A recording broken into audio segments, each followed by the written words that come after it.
Selamat sore Bapak Ibu Saudara-saudara semua. Semoga kita dalam keadaan sehat, dalam perlindungan dan pemeliharaan Tuhan. Sore hari ini kita berjumpa kembali dalam acara Biola Bina Online Aja dari GKI Maulana Yusuf. Saat ini kita akan membahas mengenai tema yang saya beri judul Endless Ripple. Apa itu Endless Ripple? Endless Ripple adalah sebuah tema yang kalau dalam bahasa Indonesia artinya riak, tak berujung. Witty sekali ya. Sebenarnya judul ini terinspirasi dari sebuah quotes yang ada dalam sebuah cuplikan film pendek yang nanti akan kita saksikan bersama.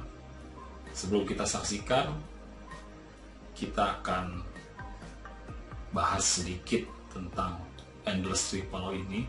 Ya, kalau dalam lagu-lagu yang pernah kita dengar atau juga sebuah kisah, biasanya judulnya Endless Love, cinta yang tidak berakhir, kasih yang tidak berakhir, tidak pernah berakhir, seperti itu. Yaitu umumnya seperti itu. Tapi saya akan menyoroti tentang bagaimana sebuah perilaku, terutama perilaku positif, perilaku yang baik, itu bisa membuat dampak yang besar bagi sekitar di mana kita berada. Dari hal-hal yang kecil, hal yang mungkin kita lakukan sederhana, itu bisa berdampak besar bagi, bukan hanya bagi diri kita, tapi juga bagi orang banyak di sekeliling kita. Dalam satu masa mungkin kita pernah melemparkan sebuah batu ke tengah-tengah kolam atau danau yang permukaan airnya sedang tenang. Apa yang akan terjadi, saudara-saudara? Yang terjadi adalah akan muncul riak atau gelombang dari titik di mana batu itu masuk ke dalam air. Riak itu akan berubah sedemikian rupa dari titik yang kecil, kemudian semakin lama semakin meluas jangkauannya dan semakin membesar juga gelombangnya, seperti itu. Nah, apa yang bisa kita pelajari dari situ terkait dengan tema kita sore hari ini, Bapak Ibu? Betul bahwa riak atau gelombang yang tadi saya ceritakan itu tidak hanya terjadi pada hal-hal yang positif, yang berguna, yang bermanfaat, atau yang baik, tapi juga bisa terjadi pada perilaku yang negatif, yang tidak seharusnya dilakukan oleh kita sebagai manusia. Saat ini kita akan melihat dari sisi yang positif, sisi di mana perbuatan-perbuatan baik itu bisa kita lakukan. Meski itu sederhana, meski itu kecil, tapi kita juga melihat bahwa dari perbuatan-perbuatan kecil itu, yang sederhana itu justru berdampak luas, berdampak besar, menjadikan perubahan-perubahan di sekitar kita. Matius 5 ayat 16 menuliskan demikian. Demikianlah hendaknya terangmu bercahaya di depan orang, supaya mereka melihat perbuatanmu yang baik dan memuliakan Bapamu yang di sorga. Dari ayat ini kita bisa melihat bahwa kita yang adalah terang dunia, yang dikatakan oleh Yesus, yang dilabeli oleh Yesus, itu memang hendaknya bercahaya. Apa jadinya jika terang itu samar-samar, terang itu tanggung, terang itu tidak bisa menerangi orang di sekitar kita, tidak ada dampaknya. terang itu terhalang oleh sesuatu yang mungkin kita buat sendiri, terang itu tidak berdaya, sama saja. Yang redup, tanggung, remang-remang, tidak jelas, akan berdampak kurang baik bagi orang lain, bukan hanya bagi diri kita. Maka terang itu harus bercahaya, harus benar-benar jelas bagi orang lain. Kita jangan hanya mendengarkan iklan kosmetik saja mengenai bagaimana supaya wajah kita terang, bercahaya, glowing, seperti iklan-iklan di TV. Tapi bagaimana diri kita melalui sikap, tutur kata, perilaku, itu menyatakan terang yang adalah berasal dari Tuhan itu sendiri, menyatakan kebaikan, hal-hal yang baik, yang positif, yang bermanfaat, yang berguna bagi orang banyak. Tentu saja dalam kehidupan kita menemukan orang-orang yang juga merasa bahwa apa yang kita lakukan itu sesuatu yang mungkin dianggap sia-sia, dianggap tidak berguna, malah dianggap sesuatu yang apa sih lu? Ada. Kita harus melihat dan menerima fakta itu. Tapi terlepas dari itu semua, baiknya kita fokus terhadap apa yang diperintahkan Tuhan. Kita melihat bahwa kehendak Tuhan adalah kita menjadi terang yang bercahaya, bukan terang yang tanggung, terang yang justru membuat orang bingung. Terang itu harus bercahaya. Supaya apa? Nah, kita lihat kelanjutannya dari ayat tadi. Supaya mereka melihat perbuatanmu yang baik. Jelas di sana tertulis. Supaya mereka atau orang-orang di sekitar kita, orang-orang yang selalu kita temui dalam kehidupan kita sehari-hari, entah itu di tempat kerja, entah itu di tempat studi, bagi para mahasiswa, mahasiswi. Kita lanjutkan dengan kalimat yang berikutnya di Matius 5 ayat 16 tadi. Kenapa kita mesti terang itu bercahaya? Supaya mereka melihat perbuatanmu yang baik. Jelas di sana seperti yang disampaikan tadi bahwa menjadi terang yang bercahaya supaya orang juga melihat. Melihat apa? Bukan melihat diri kita, bukan melihat keberadaan kita gitu. Bukan itu. Di sana ditulis bahwa supaya mereka melihat perbuatanmu yang baik, bukan diri kita, tapi apa yang kita lakukan, apa yang dikerjakan, perbuatan-perbuatan apa yang kita lakukan, itu yang dilihat oleh orang lain, bukan diri kita. Jadi jelas ya Bapak Ibu, bukan diri kita yang harus dilihat orang lain, tapi perbuatan-perbuatan yang kita lakukan itu yang dilihat oleh orang lain, oleh mereka. Saya kira ini yang paling penting bagi kita bagian akhir ini. Dan memuliakan Bapamu yang di sorga, bukan memuliakan siapa-siapa kecuali Bapa Tuhan Allah kita yang di sorga, bukan memuliakan diri kita. Mereka akan memuliakan Bapamu yang di sorga. Jadi clear apa yang kita lakukan, perbuatan-perbuatan yang kita lakukan itu bukan untuk kemuliaan diri kita, bukan supaya orang lain melihat diri kita, tapi melihat perbuatan-perbuatan yang kita lakukan dan memuliakan Bapa di surga. Contoh konkret dalam kehidupan kita, misal hal yang bisa kita lakukan, perbuatan baik yang bisa kita lakukan, yang mungkin tidak kita sadari itu berdampak bagi orang lain. Misalnya adalah membuang sampah pada tempat sampah, bukan membuang sampah pada tempatnya di mana-mana. Itu yang pertama. Sampah tidak selalu berkarung-karung, tapi sampah dalam arti sobekan bungkus permen mungkin. Mulailah dari yang kecil itu, membuang pada tempat sampah. Yang lain contohnya adalah mengembalikan barang yang kita pinjam, misalnya nih dari seorang teman di kantor, pinjam hektarnya dong, staples ya, ada yang sebut hektar, ada yang sebut staples. Atau pinjam pulpennya, mungkin lagi buru-buru nih mau menulis sesuatu, nggak apa-apa, pinjam saja. Tapi jangan lupa ketika kita mengambil atau meminjam alat itu, hendaknya kita mengembalikannya ke tempat semula. Belajar dari hal-hal yang sederhana supaya apa? Supaya teman kita atau mungkin kita sendiri tidak sulit mencari alat itu. Itu terkait habit memang, tapi itu dampaknya bisa bikin orang senewen kadang-kadang. Karena sesuatu yang dibutuhkan ketika kita cari, kita tidak menemukannya. Harusnya ada di sini nih, biasanya ada di sini, jadi nggak ada. Yang terjadi apa? Yang terjadi adalah merusak mood teman kita, merusak mood kita juga. Kita merasa bersalah mungkin karena kita tidak mengembalikan ke tempatnya, tempat semula. Kemudian bisa jadi membuat seisi kantor itu sibuk dengan hal yang sederhana tadi, yang harusnya simple.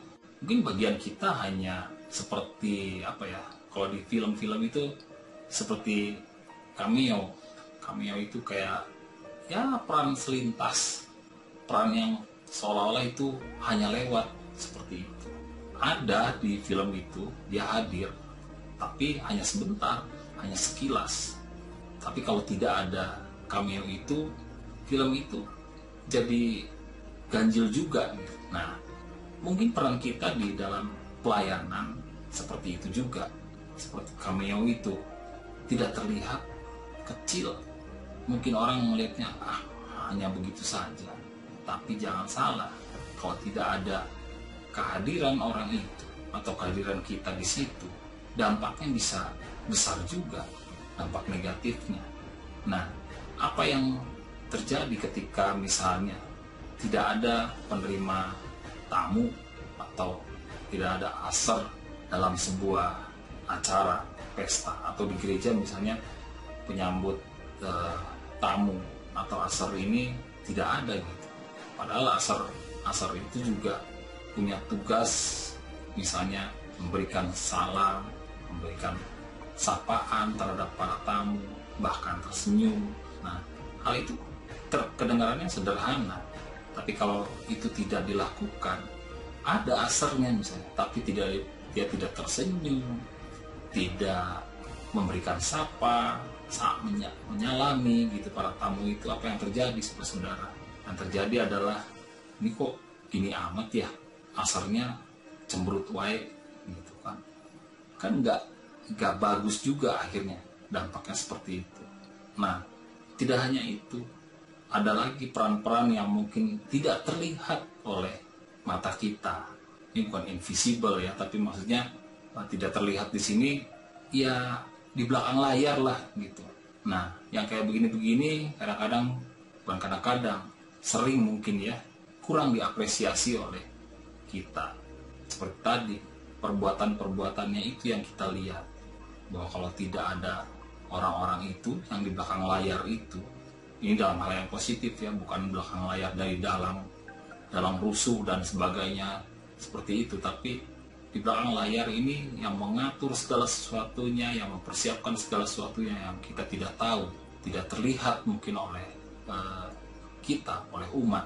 Nah, itu yang peran-peran seperti itu yang ternyata bisa berdampak ketika orang itu tidak ada di situ. Kita baru menyadari bahwa oh iya ya, selama ini kalau misalnya ada orang itu, ada si A menyambut tamu, dia selalu ramah dan sebagainya, itu akan berdampak ke diri kita gitu. Kita yang mau ibadah datang, yang mungkin bisa jadi sih dari rumah lagi galau, lagi apa, tiba-tiba ke sana disambut, datang ke gereja tengah ibadah, disambut dengan asar yang tersenyum dengan tulus, bukan yang dibuat-buat ya.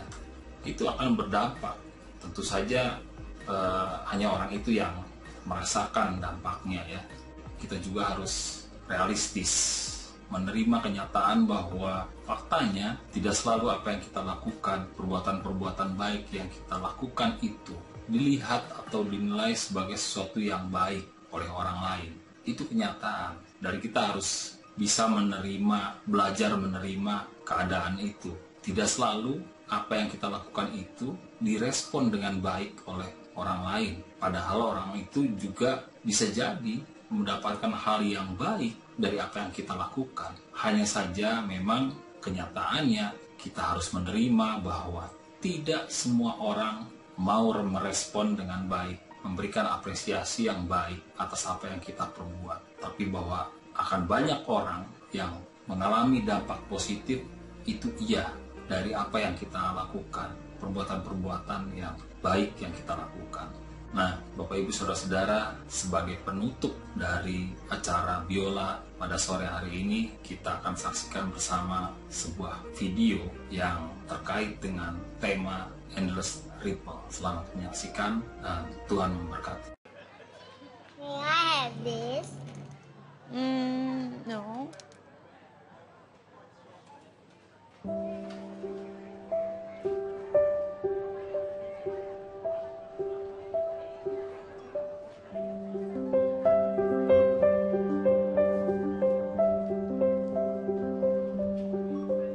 Why don't you get something special for Grandpa?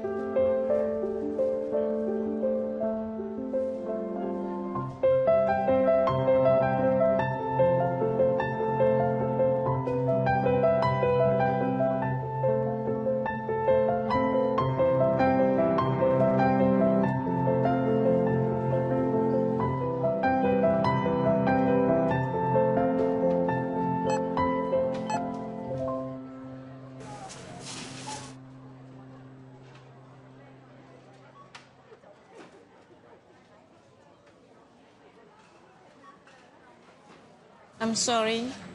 Can I return the cake, please? Sure, yes. I want the cake, please. I won't ask for anything else. Next time, okay? When we can afford it? Last time you said that.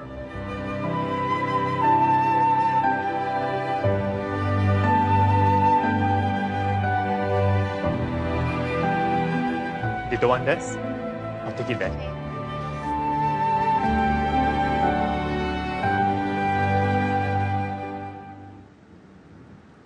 Hey. Hello, this is for you. No, we cannot accept it. Would you please? There's no reason for you to buy the cake for us. Well, when I was 7, my mother wanted to buy me a cake. Mommy, I want this one. But at the counter, we didn't have enough.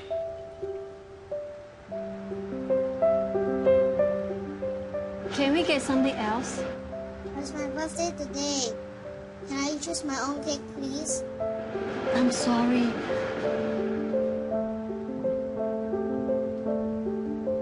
Then, there's this man.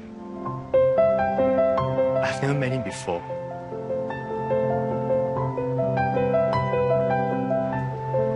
Here, have the cake. Happy birthday. I didn't know his name. I never got a chance to say thank you. I've never forgotten about him. The man in the queue. Thank you. No, thank you. Can I have your contact number? Let me repay you when we have the money.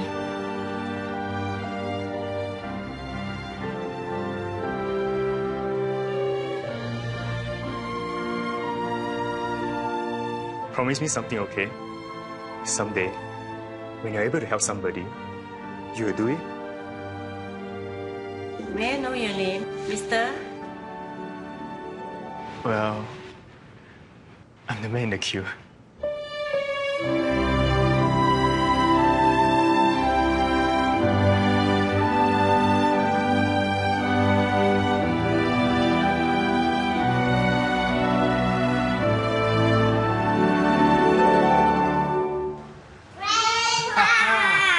I chose this cake for your birthday. Wow, this is my favorite. Thank you. Let's go and put some candles. Oh, careful. You shouldn't have spent the money. Actually, I came and paid for it. He give me this note. Please write down your address. I'll bring the money back to you later.